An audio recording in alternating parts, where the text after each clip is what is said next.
स्टेजवरची जरा बाकीची गर्दी कमी करा ना.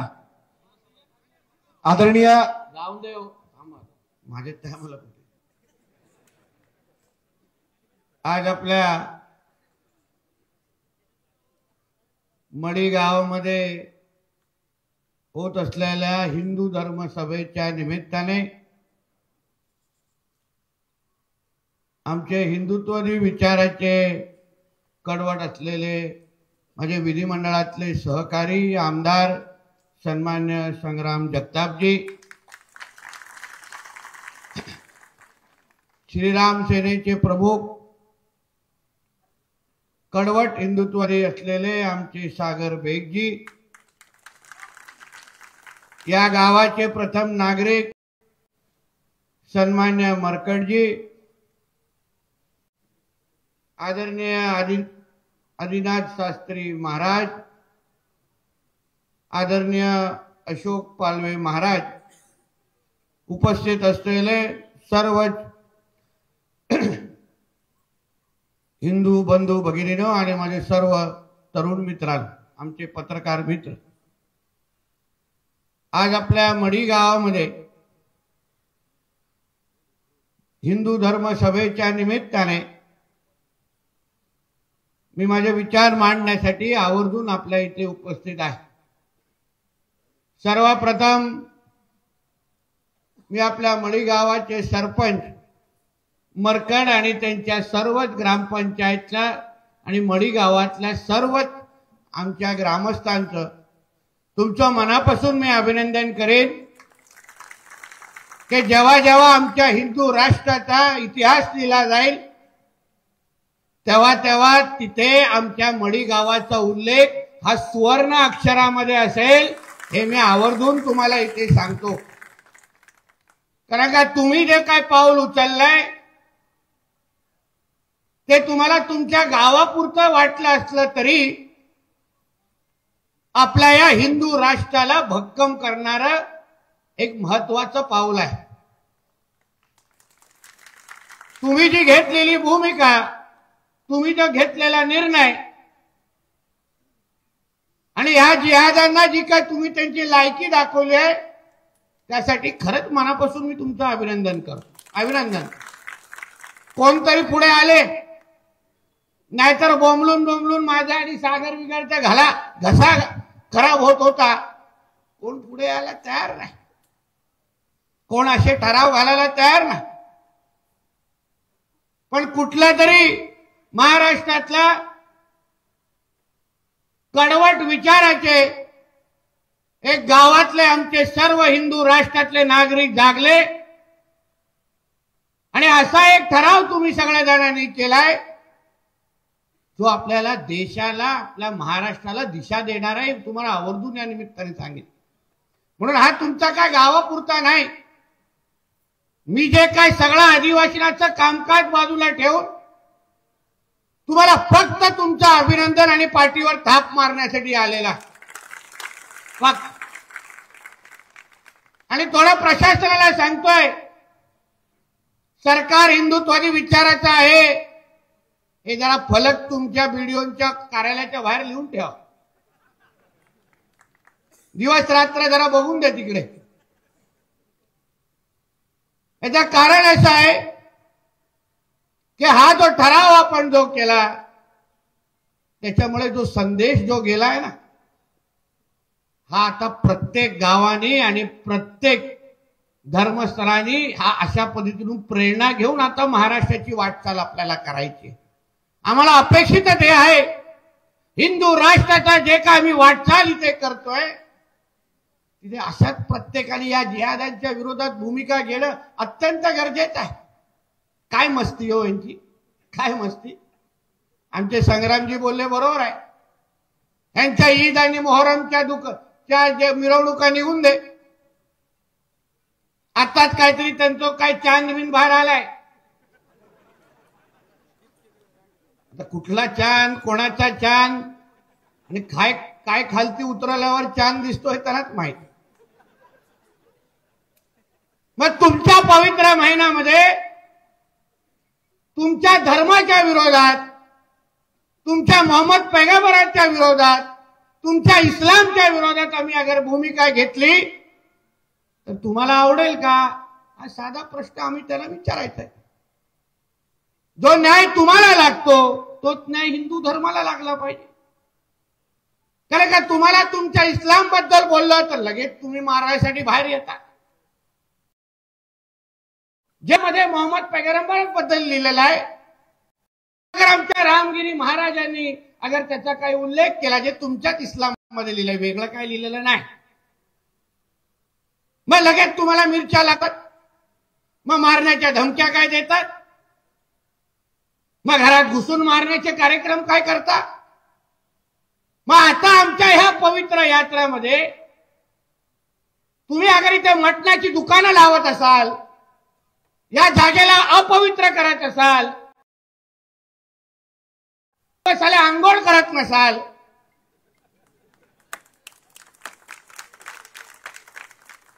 तर मग आता तुमची पण ईद येईल ना. मग आतापासून आंघोळ करायची नाही, मग जाऊन बसायचं त्यांच्या घरात. वास कसा असतो आम्ही दाखवतो. मग चालेल का? अरे जो नियम तुम्हाला लागतो तो आम्हालाही लागला पाहिजे. मग का निर्णय घेतला आमच्या मरकडनी? का सरपंचांनी निर्णय घेतला? का गावाच्या लोकांनी निर्णय घेतला? अहो सरपंच आहेत, गावांनी निवडून दिलंय, गावामध्ये कायदा आणि सुव्यवस्था शांतता राखली पाहिजे, ही त्यांची भूमिका आहे. पण शेवटी त्यांना हा निर्णय घ्यायला लागला. तुम्ही इथे येऊन अगर आपली मस्ती दाखवत असाल, इथे येऊन आपली ताकद दाखवत असाल, आणि तुम्हाला तुमची दुकानं थाटून अगर आमच्या धर्मालाच अगर तुम्हाला आव्हान देत द्यायचं असेल, तर आज हा जो मरकड निर्णय जो घेतलाय तो उद्या पूर्ण महाराष्ट्र घेईल. तुम्ही लोक काही करू शकत नाही, हे मी त्या लोकांना सांगून जातोय. काही करू शकत नाही, काही करणं काही नाही होणार. आम्हाला माहिती नाही यांची लायकी काय, काय यांची काय लायकीची आहे त्यांची.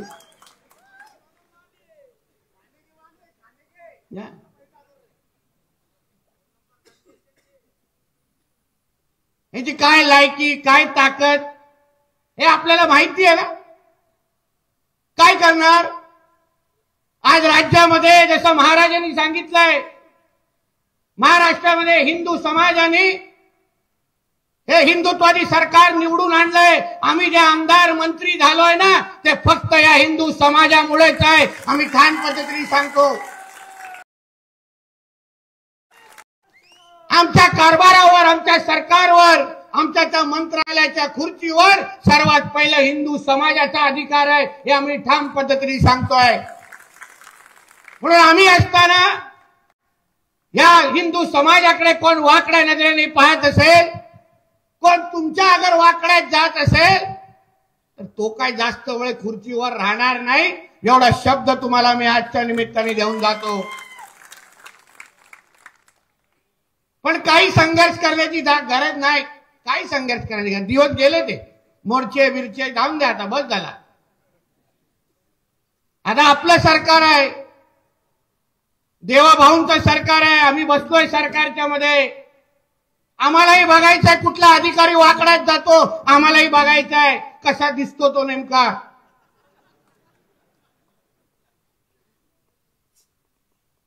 जे नियमात असेल ते सगळ्यांनी नियम पाळले पाहिजे.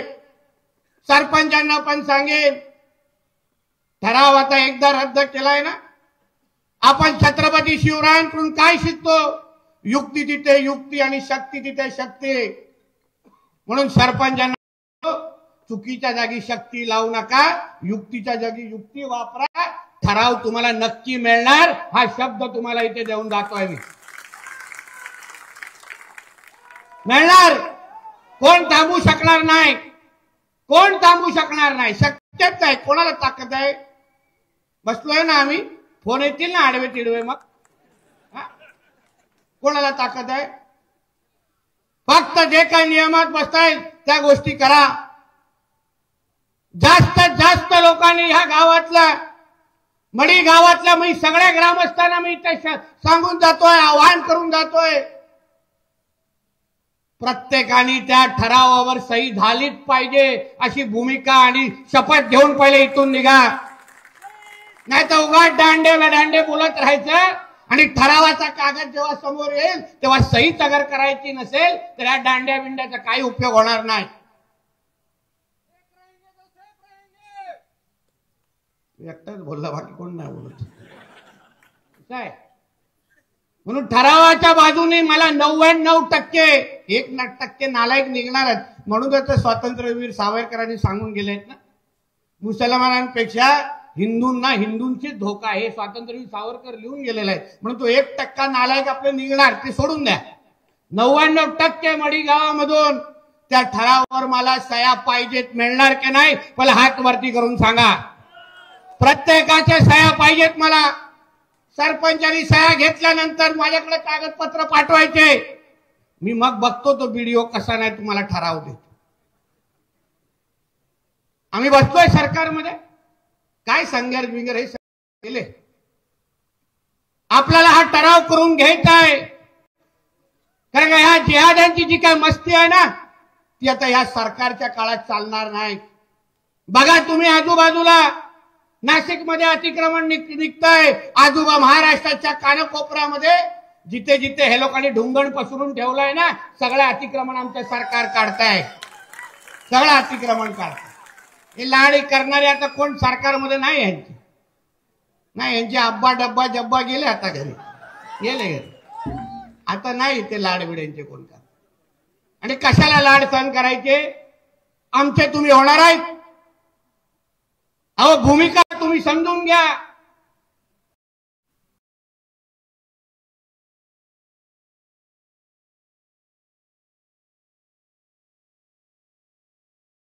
असेल इस्लाम मध्ये तर मग त्या लोकांना आपल्या काफिनात जत्रेमध्ये ठेवायचं का, दुकानं द्यायचं का, हा साधा प्रश्न आहे.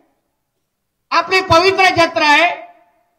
अहो ज्यांच्या धर्मामध्ये अगर तुम्हाला मूर्ती पूजन लिहिलं नसेल, मूर्तीला पूजन करणं म्हणजे हराम त्यांच्या धर्मामध्ये लिहिलं असेल तर अशा लोकांना आम्ही दुकानं का लावायला द्यायची तिथे घाण करायला. नाही देणार आम्ही. सप्प आहे. तुम्ही आमचा धर्मच मानत नसाल, आमच्या देवी देवतालाच मानत नसाल, तुम्हाला फक्त तिथे येऊन तुम्हाला तिथे जिहाद करायचा असेल तर तुम्हाला हिम्मत आम्ही करायला देणार नाही. ही खुले आव्हान तुम्हाला मी इथे जाऊन त्यांना कोणा देऊन जातोय. नाही हिम्मत करून देणार तुम्हाला. आम्ही उभे आहोत. मरकाड आणि सगळ्या या ज्या ग्रामस्थांनी ज्या ग्रामपंचायतीने ठराव अशा पद्धतीने दिले त्यांनी पुढचं पाऊल टाकावं. ठराव सगळे मान्यता मिळवून देण्याची जबाबदारी आमची सरकारची असेल हा शब्द तुम्हाला मी देऊन जातो. सुरू होऊन दे इथून प्रथा. दाखवून देऊ आपल्या हिंदूंची ताकद. दाखवून देऊ हिंदू म्हणजे काय ताकद असते. दाखवून देऊ सगळ्या लोकांना. अशी मस्ती आपल्या इथे सहन करायची नाही. बरोबर बोलले संग्रामजी. मस्ती त्यांच्या सणासुदीमध्ये कोण करण्याची आपण हिंमत पण करत नाही. त्यांचे कधी उरुसची जत्रा निघते, त्यांचे हे कधी ईदच्या काही हे जे कार्यक्रम भरतात, एक तरी हिंदूला स्टॉल त्या टपरी तरी लावायला देतात का. लगेच चारी बाजूने सगळे अब्दुल बिब्दुल जमा होणार आणि त्याला हाकलवणार तिथून. आणि मग ह्यांच्या लाड्या मी सहन करायच्या कार्ट्यांचे. ह्यांचा काय बापाचा पाकिस्तान आहे का हा आमचा हिंदू राष्ट्र. नाटकं सहन करायची नाहीत. आम्हालाही बघायचंय कशी हिंमत दाखवतात, कुठून बाहेर निघतात. आम्हालाही जरा चेहरे बघायचे. आणि म्हणून हा संदेश देण्यासाठी ह्या निमित्ताने मी इथे आलेला. उल्लेख केला आमच्या सागरने. छावा चित्रपट. सरपंच साहेब तो खान लोकांचा सुलतान आपण बघण्यापेक्षा ना आमचा कौशलचा छावा बघा आणि ताटमानाने जगा. नाही उगाच आमचे फिरतात कधी कधी 4 बटन उघडून त्या सुलतान बघायला जातात. उगाच काय फायद्याचं नाही ते सुलतान फुलतान. छावा चित्रपट बघा. आपल्या राजाने 40 दिवस अहो साधं एक नख अर्ध तुटलं ना आईची आठवण एवढे येते का शेंबूड पुसत पुरा दिवस निघतो. पण 40 दिवस त्यांची नखं काढली, डोळे काढले. त्यांना एवढा यातना दिला, काय तो काटा औरंग्या काय व्हायच्या मागत होता त्यांच्याकडून, की तुम्ही फक्त तुमचा धर्म बदला, बघा तुमचं कसं आयुष्य मी बदलून टाकतो. पण आमचा राजा नाही झुकला त्यांच्या समोर. आमच्या राजाने सांगितलं धर्म बदलणार नाही, त्यापेक्षा कितीही तुला यातना द्यायची असेल तर दे. हा कडवटपणा तुमच्यामध्ये असलाच पाहिजे. ज्या दिवशी आमच्या हिंदू समाजामध्ये अशा पद्धतीचा कडवटपणा तयार होईल ना, 1 इंच जागा या वफकडे ते लोक घेऊ शकणार नाही. असा दरारा हिंदू समाजाचा मग तयार होईल. असा दरारा तयार होईल. कशाला घ्यायची हिंमत जातो ह्या वफला. इस्लाम देशांमध्ये हा वफ सारखा कायदा नाहीये, फक्त आपल्या हिंदुस्थानामध्ये हा कायदा या नालायकांनी आणलेला आहे. आणि एकच उद्दिष्ट आहे, आपल्या जमिनी घ्यायच्या आणि 2047ला हा आपला देश इस्लाम राष्ट्र करून टाकायचा. हा ह्यांचे मनसुबे या वफच्या नावाने आहेत. कशाला सहन करायचं. बोर्ड लावतायत ना, जिथे जिथे बोर्ड लावायला अधिकारी पाठवत असतील, काढा तो बोर्ड आणि डोक्यावर आपताना बसलोय ना मी इथे, काय चिंता करता तुम्ही. सरकार आपलं आहे ना. देशामध्ये बघा आपले आदरणीय नरेंद्र मोदी साहेब आणतायत ना वफचा नवीन कायदा, त्याच्यामध्ये बदल आणतायत. हातभर फाटली आहे सगळ्या दाढीवाल्यांची, हातभर फाटली आहे. क्या अब हमारा क्या होगा, हमारा 100 बच्चे का क्या होगा, हमारा 40 बीबी का क्या होगा, जिनका नाम भी हम पहचानते नहीं. मेरा बेटा मेरा ही नाम पहचानता है, दूसरे कोई अब्बा बुलाता. अशी यांची नाटकं. आणि हे साले आम्हाला आव्हान देणार, स्वतःच्या बापाचं नाव ज्याला माहित नाही ते आम्हाला हिंदू राष्ट्राला आव्हान देणार आहे. हा, हे यांची लायकी. मोठे मोर्चे काढतायत व्हिडिओकडे. मला फोटो पाठवा जरा माझ्याकडे, मला पण बघून दे कसे दिसतात ते. म्हणून एक तुम्हाला सांगायला आलेलो आहे, सगळ्यात सरकारमध्ये आम्ही बसलोय. आता हिंदूंनी संघर्ष करणं सोडून द्यायचं. तुम्हाला जे का आशीर्वाद द्यायचा आहे ना, तुम्ही विधानसभेमध्ये देऊन आम्हाला इथे सरकार आणि मंत्रालयामध्ये बसवलंय, एक लक्षात ठेवा. मी जे काय आज आहे ना इथे उभा आहे ना, मी नेहमी जसा बोलतो, मी कुठला आमदार आणि मंत्री म्हणून तुम्हाला भेटायला आलो नाही, पण एक हिंदू म्हणून तुम्हाला ताकद देण्यासाठी इथे आलेलो आहे. म्हणून कसलीही चिंता न करता मरकडजींना सांगित ताट मानाने फिरा, काय चिंता करू नका, सगळं तुमचंच राज्य आहे, भगवादारांचं राज्य हो. हे थोडी जिहाद्यांचं आहे, हे हिरव्या सापांचं थोडी राज्य आहे. हा, मलाही बघून दे आमच्या मंदिरावर कसे हिरवी चादर टाकतात, बघून दे कुठल्या ढोंगणा खालून चादर आणतायत ती, कुठून हिंमत येते त्यांची. म्हणून काही चिंता करायची नाही. एवढंच फक्त एक वाक्य सांगण्यासाठी आलेलं आहे. मरकडजी जे काही व्हिडिओला बोलायचं मी बोललेलो आहे, तुम्हाला त्याच्यावर बसायला लागेल.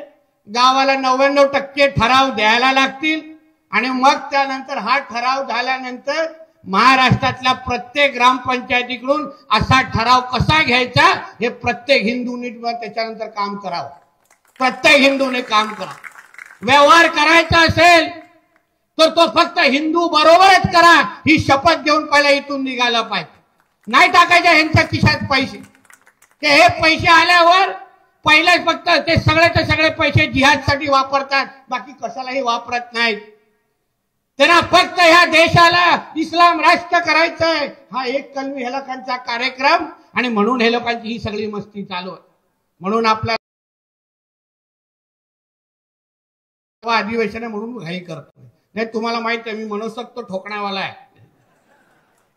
आपल्याला हे 20-25 मिनिटं जमत नाही.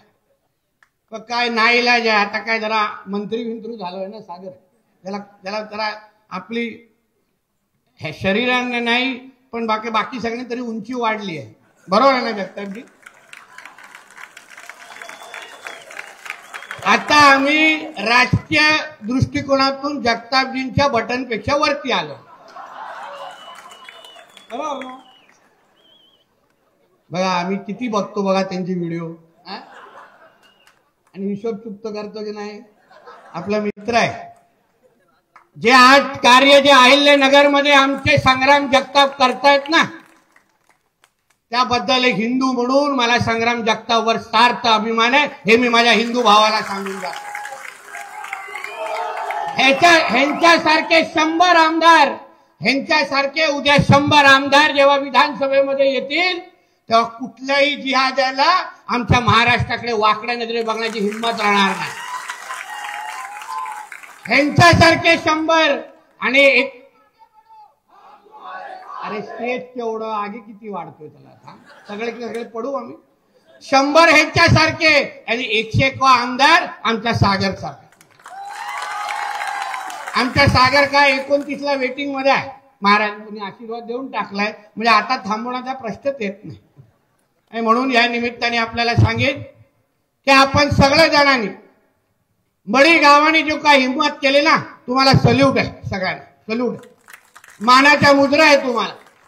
कारण आम्ही महाराष्ट्राच्या कानकोपऱ्यामध्ये जातो, या जिहादांकडून तुम्ही घाबरू नका ही हिंमत वाढवण्यासाठी जातो. पण पहिलं पाऊल जे आमच्या मळी गावाने आणि आमच्या सरपंच म्हणून ज्या मरकडजींनी सांगितलंय टाकलंय, त्याबद्दल हिंदू राष्ट्रामध्ये राहणारा एक हिंदू म्हणून तुमच्या सगळ्यांवर आमचा सार्थ अभिमान आहे, हे मी आवर्जून तुम्हाला इथे सांगतो. आमचं सरकार, आमचे मुख्यमंत्री, आमचे दोन्ही उपमुख्यमंत्री, आम्ही सगळेचे सगळे या मळी गावाच्या मागे खंबीर पद्धतीने उभे आहोत, हा विश्वास तुम्हाला आम्ही आजच्या निमित्ताने देतो. आणि परत एकदा तुम्हाला सगळ्या जणांचं मनापासून अभिनंदन करतो की अशाच पद्धतीने आपल्या या हिंदू राष्ट्रामध्ये हिंदू म्हणून तुम्ही याच ताकदीने एकत्र या आणि ह्या जिहादांना त्यांची लायकी दाखवा, एवढंच या निमित्ताने सांगतो. इथेच सांगतो, इथेच थांबतो आणि एकदा सगळेजण आपल्या खिशातून मोबाईल बाहेर काढा. होऊन जाऊन दे एकदा जोरात काढा, स्वतःचेच काढा, बाकीचे काढून द्या. काढा पाहिजे तर.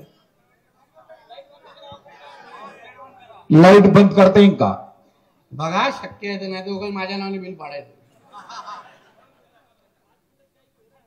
बोला बोला जय श्रीराम, जय श्रीराम, बोला बोला जय श्रीराम, जय श्रीराम. भारत माता की जय, भारत माता की जय.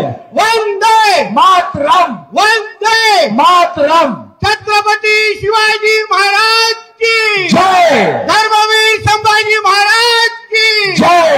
हर हर महादेव, हर हर महादेव. धन्यवाद. जय श्रीराम, जय हिंद, जय महाराज. या ठिकाणी आदरणीय नितेशजी राणे साहेब यांचा सन्मान